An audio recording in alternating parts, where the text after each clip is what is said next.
पिछले वीडियो में हम लोगों ने पढ़ा था मानव के पाचन तंत्र के बारे में, जिसमें हमने आपको बताया था मानव के पाचन तंत्र में कौन कौन से भाग होते हैं, कौन कौन से अंग हैं, कौन कौन सी ग्रंथियाँ हैं, उनके नाम, उनकी आकृति, लंबाई क्या होती है, सारी चीज़ें बताई थी। आज की वीडियो में हम उसके आगे का टॉपिक पढ़ेंगे, जिसमें हम जानेंगे कि मानव में पाचन की क्रियाविधि होती कैसे है, मतलब भोजन पचता कैसे है, कहाँ पे किस अंग में कौन से पदार्थ का पाचन होता है, उसी को आगे देखते हैं। ठीक, तो आज का हमारा टॉपिक है मानव में पाचन की क्रियाविधि। तो ये पढ़ने से पहले हमें कुछ बेसिक टर्म जो है, कुछ बेसिक शब्द हैं, उनका मतलब जानना होगा। सबसे पहला है कि पाचन, डाइजेशन का मतलब क्या होता है। तो पाचन का मतलब होता है भोजन के जटिल अणुओं को सरल व घुलनशील अणुओं में बदलना।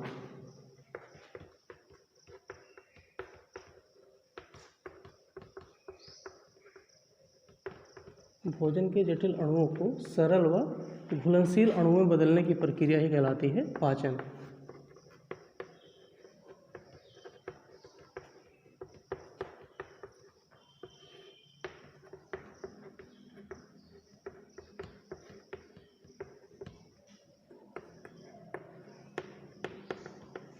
ठीक, मतलब भोजन के जो जटिल अणु होते हैं उन्हें कन्वर्ट करना छोटे अणुओं में और ऐसे अणुओं में जो आसानी से शरीर में घुल जाएं, उसी को हम कहते हैं पाचन। एक ऐसी क्रियाविधि है जिसमें भोजन के जटिल अणुओं को सरल और घुलनशील अणुओं में बदलते हैं। अब किसकी सहायता से बदला जाता है, तो ये जो भोजन के पाचन होता है इसमें कुछ रासायनिक यौगिक काम में आते हैं, जिसे हम कहते हैं एंजाइम्स। एंजाइम्स कहते हैं। भोजन के पाचन में कुछ रासायनिक यौगिक हेल्प करते हैं जो भोजन के जटिल अणुओं को तोड़ते हैं सरल अणुओं में, उससे हम क्या कहते हैं, एंजाइम कहते हैं। अब एंजाइम क्या होता है, तो एंजाइम ऐसे कार्बनिक यौगिक हैं, ठीक, ऐसे उत्प्रेरक पदार्थ हैं जो किसी भी जैव अब रासायनिक अपक्रिया की दर को बढ़ा देते हैं। सामान्य से जो परिभाषा है वो क्या है कि ऐसे कार्बनिक पदार्थ या ऐसे जैव रासायनिक उत्प्रेरक जो किसी भी जैव रासायनिक प्रक्रिया की दर को बढ़ा देते हैं, उसी को हम क्या कहते हैं, एंजाइम्स। और वह एंजाइम जो पाचन की क्रिया में हेल्प करते हैं और जो भोजन के जटिल अणुओं को तोड़ते हैं सरल अणुओं में, उन्हें हम कहते हैं पाचक एंजाइम। ठीक, तो भोजन का पाचन होता है किसकी सहायता से, पाचक एंजाइम की सहायता से भोजन का पाचन होता है। बहुत सारे एंजाइम से इसके बारे में आगे डिस्कस करते हैं। बच्चों ये तो हो गया पाचन, तो पाचन में क्या हेल्प करता है, एंजाइम। पाचन को और आसान शब्दों समझते हैं। बच्चों हम भोजन करते हैं, भोजन किस लिए करते हैं, इन प्रमुख पदार्थों की पूर्ति के लिए। ये भोजन के अवयव हैं, मतलब हम भोजन करते हैं कार्बोहाइड्रेट, प्रोटीन, वसा, विटामिन और खनिज पदार्थ की पूर्ति के लिए। भोजन से हमें ये सारी चीज़ें चाहिए होती हैं। तो ये भोजन के अलग अलग भागों में होते हैं। जैसे कार्बोहाइड्रेट होता है मीठे पदार्थों में, रोटी मान लेते हैं।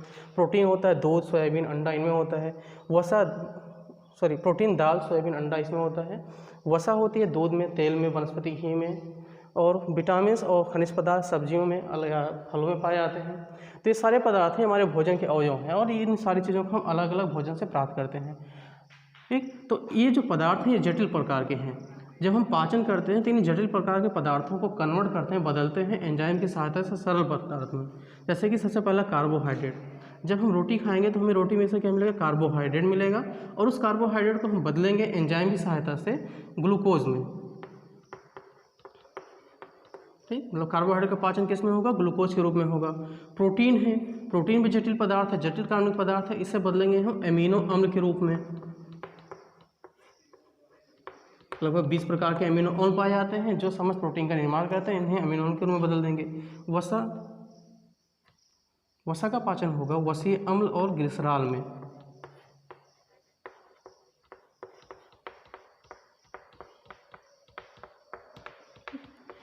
खनिज पदार्थ, विटामिन, इनका पाचन नहीं होता है, डायरेक्ट अवशोषित कर लिए जाते हैं आंत की भित्तियों द्वारा या वसा कोशिकाओं द्वारा सीधे सीधे अवशोषित कर लिया जाता है। तो कुल मिलाकर जो पाचन होता है इन 3 पदार्थों का होता है, कार्बोहाइड्रेट का, प्रोटीन का और वसा का। ठीक, कार्बोहाइड्रेट पचाया जाएगा ग्लूकोज में, प्रोटीन पचाई जाएगी अमीनो अम्ल में, और वसा पचाया जाएगा वही वसीय अम्ल या ग्लिसरॉल में। तो पाचन का मतलब यही है कि जो जटिल पदार्थ है उन्हें कन्वर्ट करना किसमें, सरल पदार्थों में। और ये जो पाचन होता है ये पूरे आहार नाल, आपको बताया गया था इससे पहले ही, आहार नाल मुख से शुरू होता है, मलद्वार तक होता है। ठीक, लगभग 10 मीटर के आसपास होती है। तो इसके अलग अलग भागों में कहीं पे कार्बोहाइड्रेट का पाचन होगा, कहीं पे प्रोटीन का, कहीं पे वसा का। आइए उसी को देखते हैं कि कौन से भाग में किस चीज़ का पाचन होता है। आइए देखते हैं सबसे पहले भोजन का पाचन शुरू कहाँ से होता है। तो भोजन का पाचन शुरू होता है मुख गुहा से, बकल कैविटी में पाचन शुरू होता है। ठीक, मुख गुहा वाला भाग है। तो हमने आपको बताया था कि मुख गुहा में क्या होता है, दांत होती है और जीभ होता है। जब हम भोजन की शुरुआत करते हैं, मतलब भोजन का अंतर्ग्रहण करते हैं, तो क्या होता है, दांत भोजन को छोटे छोटे टुकड़ों में बदलता है। दांत क्या करता है, भोजन को छोटे छोटे टुकड़ों में बदलता है, उन्हें निगलने लायक बनाता है। लार भोजन में मिलती है, भोजन को गीला करती है, इस लायक बनाती है कि आसानी से निगल लें। ठीक, अब मुख में पाचन शुरू होता है भोजन का। जो सबसे पहले पाचन होगा किसका, कार्बोहाइड्रेट का। कार्बोहाइड्रेट में एक भाग होता है स्टार्च, तो मुख में स्टार्च का पाचन शुरू होता है, कार्बोहाइड्रेट का पाचन शुरू होता है। जैसे मुंह में भोजन जाता है तो लार की मात्रा निकलने शुरू हो जाती है। वैसे तो लार हमेशा होता है, एक अम्लीय पदार्थ है, इसका pH होता है 6.8 होता है। अम्लीय तरल पदार्थ है, जिसका काम होता है भोजन में एक कार्बोहाइड्रेट का पाचन करना। अब लार में दो प्रकार के एंजाइम्स पाए जाते हैं। एक होता है टाइलिन, या इसे को हम कहते हैं सैलाइवरी एमाइलेज।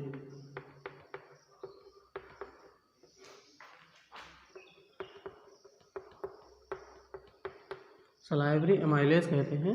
और दूसरा है लाइसोजाइम।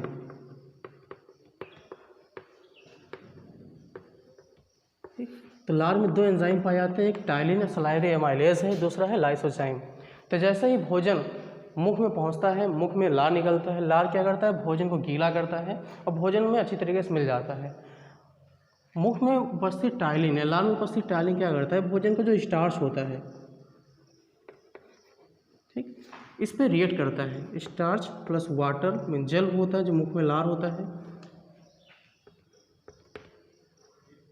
टाइलिन किस pH पे 6.8 पे रिएक्ट करता है और बनाता है इसे माल्टोज में।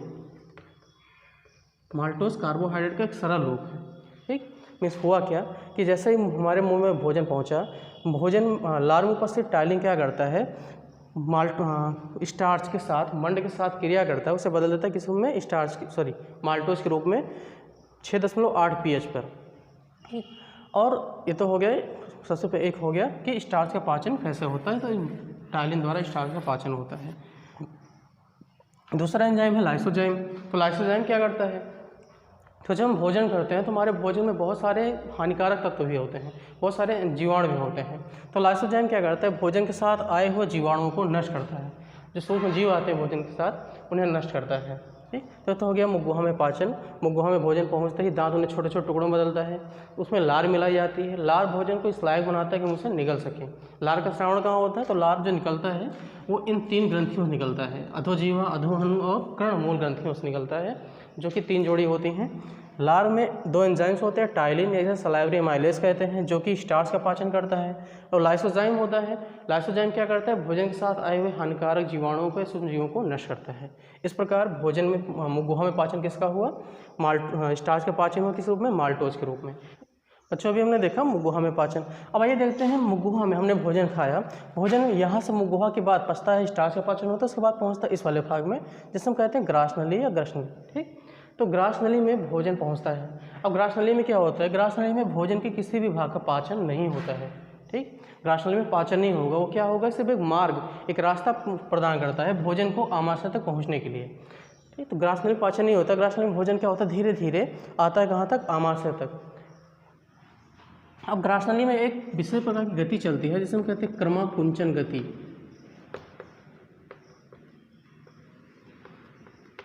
क्रमाकुंचन गति की मीन्स, जैसे अगर मान लेते हैं सीधे सीधे एक पॉइंट है जिसे हम ग्रास नली कह सकते हैं, ये दिखने में तो प्लेन है एकदम से, अगर इसमें भोजन आएगा तो सीधे झटके से आएगा, तो सीधे पेट में चला जाएगा झटके से। तो क्योंकि भोजन को आराम से धीरे धीरे भेजना, इसलिए क्या होता है कि जैसे जैसे भोजन आगे आता है, इसमें ऐसे ऐसे गतियाँ होती हैं। भोजन आगे आए, फैल गया, फिर पीछे सिकुड़ता जाएगा, फिर आगे आके ऐसे फैलता चला जाएगा। ठीक, मतलब इस प्रकार से ऐसे गतियाँ होती रहती हैं। इसी गति को हम क्या कहते हैं, क्रमाकुंचन गति।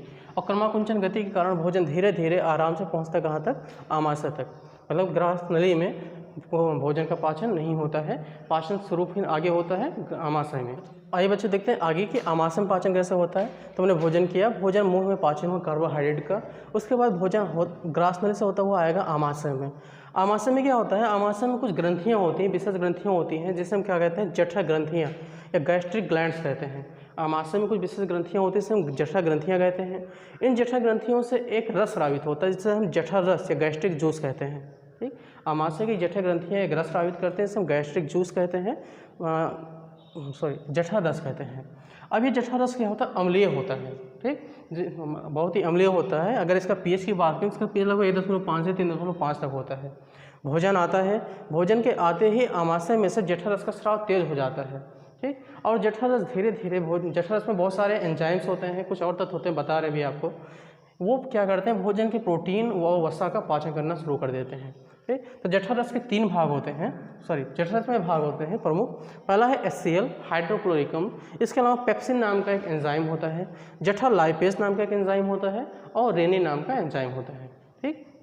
तो पेप्सिन मतलब जठररस में क्या होता है, अधिकांश लगभग 97 से 98% भाग जल होता है, बाकी बचा भाग HCl, पेप्सिन, लाइपेज और रेनिन होता है। अब ये करते क्या हैं भोजन के साथ, सबसे पहले आते हैं हाइड्रोक्लोरिक अम्ल HCl पर। तो आपको पता ही है कि हाइड्रोक्लोरिक अम्ल क्या है, एक बहुत ही घातक अम्ल है अपने आप में, ठीक। एक अम्ल है, बहुत ही घातक अम्ल है। तो ये क्या करता है, ये भोजन के साथ जितने भी जीवाणु आते हैं उन्हें नष्ट करता है। अभी हमने पहले बताया कि लाइसोजाइम होता है जीवाणु को नष्ट करने वाला। अगर कुछ जीवाणु वहाँ से बचे रह गए, लाइसोजाइम द्वारा नष्ट नहीं हुए, तो जब वो आमाशय में आते हैं तो HCl क्या करता है, उन्हें नष्ट कर देता है। इसके अलावा ये जो पेप्सिन एंजाइम है, ये निष्क्रिय अवस्था में पड़ा होता है पहले, ठीक, निष्क्रिय अवस्था में होता है। तो HCl उसे क्या करता है, एक्टिवेट करता है। पेप्सिन एंजाइम पेप्सिनोजन के नाम रूप में निष्क्रिय अवस्था में होता है। जब ये पेप्सिनोजन रिएक्ट करता है HCl से, तो पेप्सिन बना लेता है, ठीक। तो HCl क्या करता है, भोजन के साथ आए हुए जीवाणु को नष्ट करता है, भोजन को अम्लीय बनाता है। और भोजन के अम्लीय बनाने के कारण, भोजन के अम्लीय बनने के साथ ही वो पेप्सिनोजन को पेप्सिन में कन्वर्ट करता है। ये तो हो गया HCl का काम। दूसरा है पेप्सिन नाम का हार्मोन्स। तो अभी आपको बताया कि पेप्सिन क्या होता है, पेप्सिन निष्क्रिय अवस्था में होता है, ठीक, पेप्सिनोजन के रूप में। जब उसके साथ HCl ऐड होता है तो क्या होता है, सक्रिय अवस्था पेप्सिन में बदल जाता है। ये क्या करता है, प्रोटीन का पाचन करता है। पेप्सिन प्रोटीन का पाचन करता है प्रोटीओजेस के रूप में।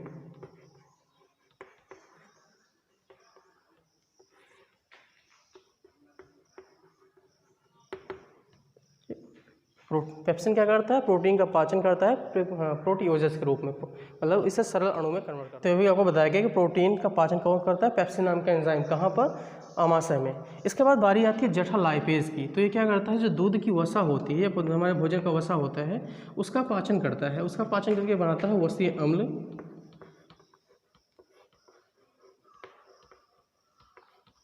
Plus glycerol.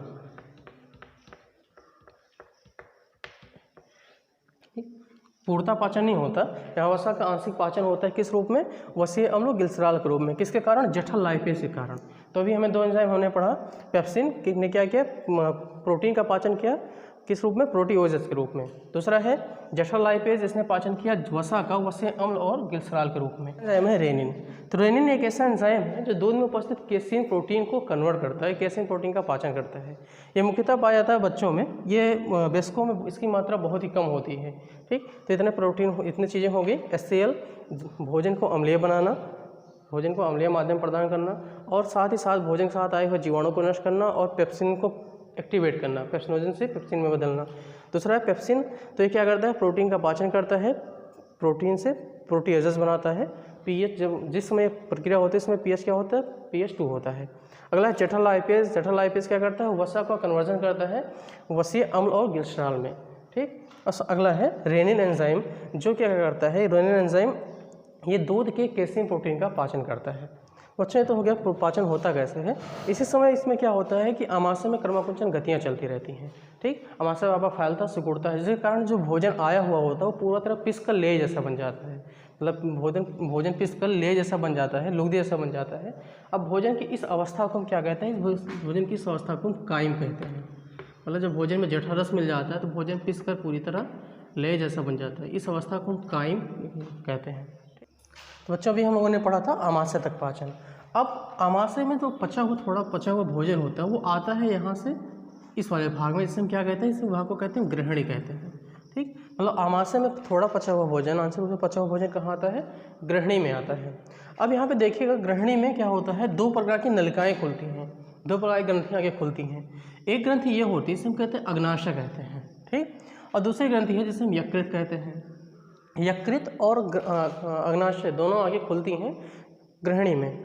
अग्नाशय रस का स्रावण करती है, एक रस का स्रावण करती है अग्नाशय रस, जो आके ग्रहण में मिलता है।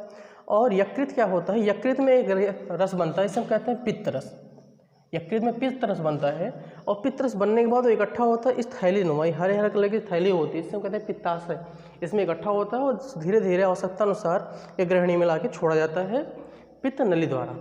ठीक, दो रस निकल रहा है इस ग्रहणी में आके मिलता है भोजन से, एक हो गया अग्नाशयिक रस और दूसरा होता है पित्त रस।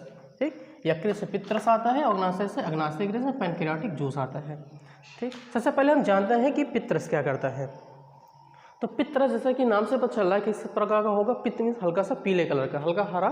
देखिए पित्त क्या होता है, हल्के हरे या पीले रंग का क्षारीय द्रव है, क्षारीय होता है, जिसका pH 7.6 से 7.7 होता है। ठीक, आपको पहले भी बताया गया होगा केमिस्ट्री की क्लासेस में कि pH जो मान होता है अगर वो 7 से कम है तो अम्लीय होता है, 7 से ज़्यादा है तो वो क्षारीय होता है, और 7 होता है तो न्यूट्रल होता है, उदासीन होता है। क्योंकि इसका मान 7 से अधिक है, 7.6 से लेकर 7.7 तक, इसका मतलब ये क्षारीय द्रव है। ये क्षारीय करता क्या है, तो जो यहाँ से भोजन आ रहा है अम्लीय माध्यम से, मीन्स आमाशय से जो भोजन आता है वो अम्लीय होता है। अब यहाँ पे इसे क्या कहा जाता है, क्षारीय बनाया जाता है। क्षारीय क्यों बनाया जाता है, क्योंकि कुछ एंजाइम्स ऐसे होते हैं जो अम्लीय माध्यम में काम करते हैं और कुछ एंजाइम्स ऐसे होते हैं जो क्षारीय माध्यम में काम करते हैं। तो जो आमाशय में पाए जाने वाले एंजाइम है वो अम्लीय माध्यम के एंजाइम है, तो HCl वहाँ क्या करता है, भोजन को अम्लीय बनाता है ताकि वहाँ के एंजाइम उस पर क्रिया कर सकें। अब जब वो इस भाग में छोटी आंत में आना शुरू करते हैं तो यहाँ पे क्षारीय माध्यम बनाना होता है भोजन को क्षारीय माध्यम में बदला जाता है ताकि वहाँ के एंजाइम इसके आगे के एंजाइम उस पर क्रिया कर सकें। तो पित्त क्या करता है, भोजन को अम्लीय माध्यम से क्षारीय माध्यम में बदलता है ताकि जो उसमें एंजाइम है, लाइपेज जैसे एंजाइम, वो आगे चल के पाचन कर सकें क्षारीय माध्यम में। इसके अलावा क्या है, एक तो हो गया अम्लीय माध्यम को क्षारीय माध्यम बनाना, दूसरा है ये भोजन वसा का इमल्सीकरण करते हैं। वैसे तो पित्त में कोई भी एंजाइम नहीं पाया जाता, पित्त रस में कोई भी पाचक एंजाइम नहीं पाए जाते, लेकिन बिना पाचक एंजाइम के भी बहुत बड़ी भूमिका निभाते हैं पाचन में, क्योंकि वसा को इस लायक बनाते हैं कि उसे लाइपेज एंजाइम आगे जाके उसका पाचन कर सके। ठीक, वसा का इमल्सीकरण करते हैं, उसे पाचन लायक बनाते हैं। तो हो गया पित्त के बारे में, पित्त और पित्त रस के बारे में।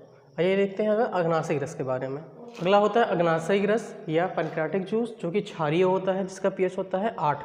निकलता कहाँ से, ये अग्नाशय से निकलता है। ठीक, अब इसमें क्या होता है, इसमें कुछ विशेष प्रकार के एंजाइम्स होते हैं। ठीक, जैसे सबसे पहला एंजाइम है ट्रिप्सिन, या इसे काइमोट्रिप्सिन भी कहते हैं। ये भी क्या करता है, प्रोटीन का पाचन करता है।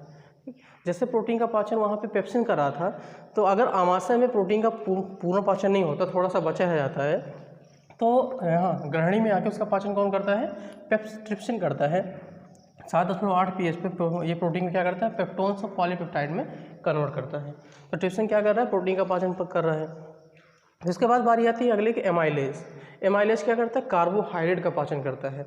अगर गुहा में कार्बोहाइड्रेट का पूर्ण पाचन नहीं हुआ है तो वो आता है एमाइलेज पर, हाँ मतलब ग्रहणी में। तो यहाँ पे एमाइलेज क्या करता है, उसका पाचन करता है माल्टोज के रूप में। अगला है लाइपेज। लाइपेज वसा का पाचन करता है वसीय अम्ल और ग्लिसरॉल में। और फिर है न्यूक्लियस। न्यूक्लियस क्या करता है, न्यूक्लिक अम्ल मीन्स DNA या RNA को कन्वर्ट करता है न्यूक्लियोटाइड में। और ये सारी की सारी क्रियाएं जो हो रही हैं pH 7.8 पे, मतलब क्षारीय माध्यम में हो रही हैं। ठीक, पित्त जो ये अग्नाशयिक रस है, ये क्या करता है, भोजन के जितने अवशेष भाग होते हैं उनका सबका पाचन करता है, पूर्ण पाचन करता है। इसलिए इसे क्या कहते हैं, इसे पूर्ण पाचक रस भी कहते हैं। ये भोजन के समस्त अवशेषी भागों का जो कि मुंह में और आमाशय में बचे रह गए, जिनका पाचन नहीं हुआ वहाँ सबका पाचन करता है, इसलिए कहते हैं पूर्ण पाचक रस। ग्रहण से होता हुआ आता है इस छोटी आंत में।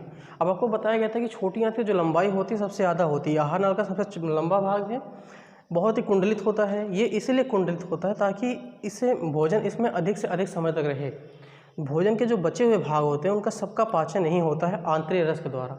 आंतरिक रस के द्वारा भोजन के जितने भी अवशेष भाग होंगे जिनका पाचन नहीं होता, छोटी आंत में पूर्ण पाचन हो जाता है भोजन का। ठीक, और भोजन के पूर्ण पाचन के लिए पहले भोजन का पाचन होता है, उसके बाद भोजन के जो बचे हुए भाग होते हैं उनका अवशोषण भी छोटी आंत में ही होता है।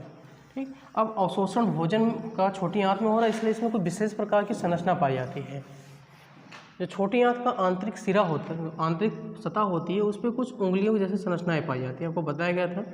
ठीक, इसकी अंदर की सतह पे कुछ उंगली जैसी संरचनाएं पाई जाती हैं, सूक्ष्म प्रवर्ध पाए जाते हैं। इन उंगली संरचनाओं को कहते हैं हम रसांकुर। या विलाई कहते हैं, रसांकुर या विलाई कहते हैं। ये करते क्या हैं, तो जब इन पे भोजन आगे गिरता है, ठीक, तो ये क्या करते हैं, उसका अवशोषण करते हैं। अब समझते हैं अवशोषण का मतलब क्या होता है।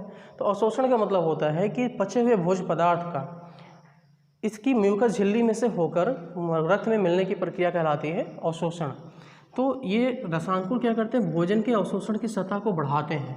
ये एकदम सिकुड़े हुए हैं, जब इसे फैला दिया जाएगा तो इसकी सतह क्या होगी, बहुत ज़्यादा बढ़ जाती है।